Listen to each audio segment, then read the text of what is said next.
Good morning. मी Manali. News 18 लोकमतमध्ये आपल्या सगळ्यांचं स्वागत. सकाळचे 8 वाजलेत. आपण पाहताय सकाळच्या बातम्या आणि या सगळ्या बातम्या सविस्तर या बुलेटिनमध्ये आपण पाहणार आहोत. तर सुरुवातीलाच आता एक ब्रेकिंग बातमी आहे.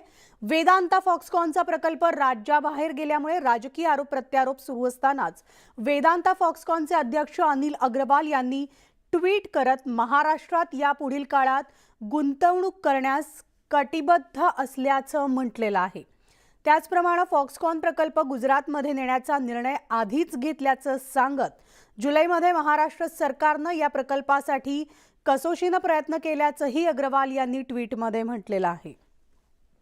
नेमकं त्यांनी ट्विटमध्ये काय म्हटलंय आपण ग्राफिक्सच्या माध्यमातून एक नजर टाकूयात.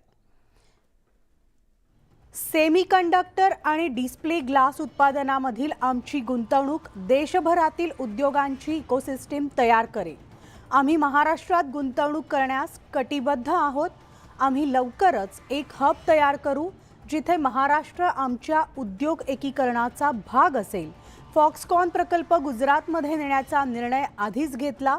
वेदांता फॉक्सकॉन प्रकल्पासाठी व्यावसायिक दृष्टीने सुयोग्य स्थानाची पाहणी करत होतं आणि ही एक वैज्ञानिक आणि आर्थिक दृष्टीने प्रदीर्घ प्रक्रिया आहे ज्यासाठी गेली अनेक वर्ष यापुढची अनेक वर्ष लागू शकतात. 2 वर्षांपासून वेगवेगळ्या राज्यातील सरकारशी करार करण्याचा प्रयत्न होता. सर्वोत्तम डील त्यांना कोणत्या राज्याकडून मिळते यासाठी प्रयत्न सुरू होतं.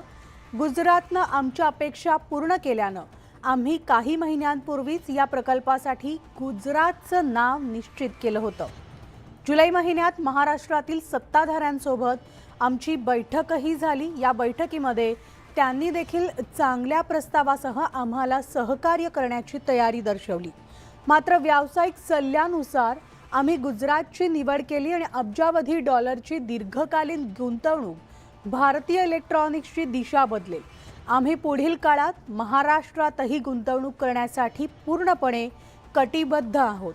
तर गुजरातमध्ये होत असलेल्या संलग्न प्रकल्पाच्या दृष्टीनं आमच्यासाठी महाराष्ट्र महत्त्वाचा आहे, हे ट्विट केलंय अनिल अग्रवाल यांनी.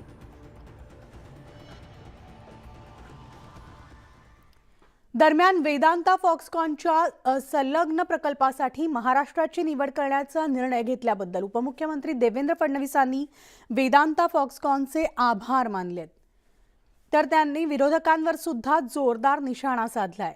महाराष्ट्रात 3.5 लाख कोटी रुपयांची गुंतवणूक रिफायनरीच्या माध्यमातून येत असताना त्याला विरोध कुणी केला, हा प्रकल्प कुणी लांबविला असा प्रश्न देवेंद्र फडणवीसांनी विचारला. तर उपमुख्यमंत्री देवेंद्र फडणवीसांनी जे ट्विट केलंय ग्राफिक्सच्या माध्यमातून त्यावर एक नजर टाकणार आहोत. महाराष्ट्राची निवड करण्याचा निर्णय घेतल्याबद्दल आभार.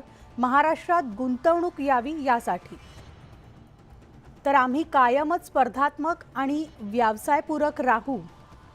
मला खेद होतोय की केवळ राजकीय स्वार्थीपणासाठी चुकीचे, नकारात्मक आणि निराधार दावे केले जात आहेत. असं करून ते त्यांच्या अकार्यक्षमतेचं प्रदर्शन करीत आहेत.